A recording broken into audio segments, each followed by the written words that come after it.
U കെയിൽ വന്ന് Bath university, Loughborough university, Southampton university, ഇതെല്ലാം ടോപ്പ് യൂണിവേഴ്സിറ്റീസാണ് ഇൻ ദ വേൾഡ്. ഞാൻ സുഹൃത്ത് ബന്ധങ്ങൾ ഉണ്ടാക്കിയിട്ടുണ്ട്.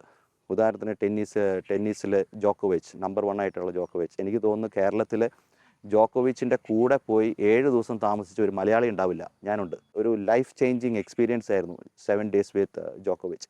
വേൾഡ് നമ്പർ 1 പറയുകയാണ്, ഇത് it's A very good project എന്ന് പറഞ്ഞു കഴിഞ്ഞാൽ അതിനേക്കാളും വലിയൊരു നോബൽ പ്രൈസ് ഇല്ല. ഞാൻ നേരത്തെ പറഞ്ഞ ഒരു ഉദാഹരണം, മീഡിയയിൽ ഞാനൊരു ഐഡിയ പറയുമ്പോൾ ശ്രീകണ്ഠൻ നായർ പറയാണ്, ഓ ഇറ്റ്സ് വണ്ടർഫുൾ എന്ന് പറഞ്ഞു കഴിഞ്ഞാൽ അത് എനിക്ക് കിട്ടുന്ന ഒരു അവാർഡാണ്. അതുമാതിരിയാണ് ജോക്കോവിച്ച് എൻ്റെ അടുത്ത് പറയുമ്പോൾ എനിക്ക് തോന്നിയിട്ടുള്ള ഒരു ഫീലിംഗ്. അതേമാതിരി തന്നെ ക്രിക്കറ്റിൻ്റെ ഇംഗ്ലണ്ടിൻ്റെ captain Kevin Pietersen, Greg Chappell Australian captain, Indian കോച്ചായിട്ടിരുന്നവർ, അതല്ലാണ്ട് ഇന്ത്യൻ ക്രിക്കറ്റേഴ്സായിട്ടുള്ള അസുറുദ്ദീൻ, ഇങ്ങനെയുള്ള ഒരുപാട് ആളുകളായിട്ട് ഞാൻ അസോസിയേറ്റ് ചെയ്തിട്ട് ഈ പറഞ്ഞൊരു പ്രോജക്റ്റ് ക്രിയേറ്റ് ചെയ്തു. ഇതെൻ്റെ സ്വപ്നമാണ്. സാർ അപ്പോൾ ശരിക്കും പറഞ്ഞു കഴിഞ്ഞാൽ വിദേശത്ത് നിന്ന് ജോലി ഉപേക്ഷിച്ച് വന്നത് ശരിക്കും ഇവിടെ പൊളിറ്റിക്സിലൊക്കെ ഒന്ന് ആക്റ്റീവ് ആവാനുള്ള ഉദ്ദേശത്തോടു കൂടിയാണോ അതോ? അല്ല, ഞാൻ പറഞ്ഞല്ലോ, ഞാൻ ശ്രീ ഉമ്മൻചാണ്ടിയുടെ മരണത്തോട് ചേർന്നിട്ടാണ് ഞാൻ അവിടെ നിന്ന് ഇവിടെ വരുന്നത്. ഞാൻ വിദേശത്ത് ഉണ്ടായിരുന്നപ്പോഴും മാസത്തിൽ ഒരു തവണയെങ്കിലും നാട്ടിൽ വന്നു പോകും എൻ്റെ അച്ഛനെ കാണാനായിട്ട്, പേരൻസിനെ കാണുന്നതിന് വേണ്ടിയിട്ട്. ഇവിടെ വന്നതിന് ശേഷം എൻ്റെ അച്ഛന് 55 വയസ്സ്, ഇപ്പോഴും ഹീസ് വർക്കിംഗ് അപ്പോളോ ഹോസ്പിറ്റലിൽ ഡോക്ടർ, MLC ഡിപ്പാർട്ട്മെൻറ്റിലെ ഡോക്ടറാണ് അദ്ദേഹം.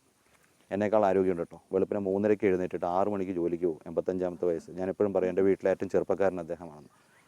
ഞാൻ അദ്ദേഹത്തിൻ്റെ കൂടെ സ്പെൻഡ് ചെയ്യുന്ന സമയത്തിൻ്റെ വാല്യൂ ഞാൻ വിദേശത്ത് ഒരു CEO ആയിട്ടിരിക്കുന്നതിൽ കാണുന്നില്ല എന്നുള്ളത് കൊണ്ടാണ് ഞാനിവിടെ നിൽക്കുന്നത്.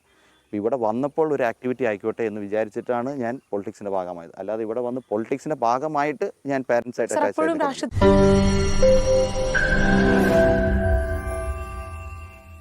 ലോകത്തെവിടെയായാലും ഏത് സമയത്തും 24 വാർത്തകളും ഓഗ്മെന്റഡ് റിയാലിറ്റി പാക്കേജുകളും എക്സ്പ്ലെയിനറുകളും വിശദമായി കാണാൻ ഞങ്ങളുടെ YouTube ചാനൽ നിങ്ങൾക്ക് സബ്സ്ക്രൈബ് ചെയ്യാം.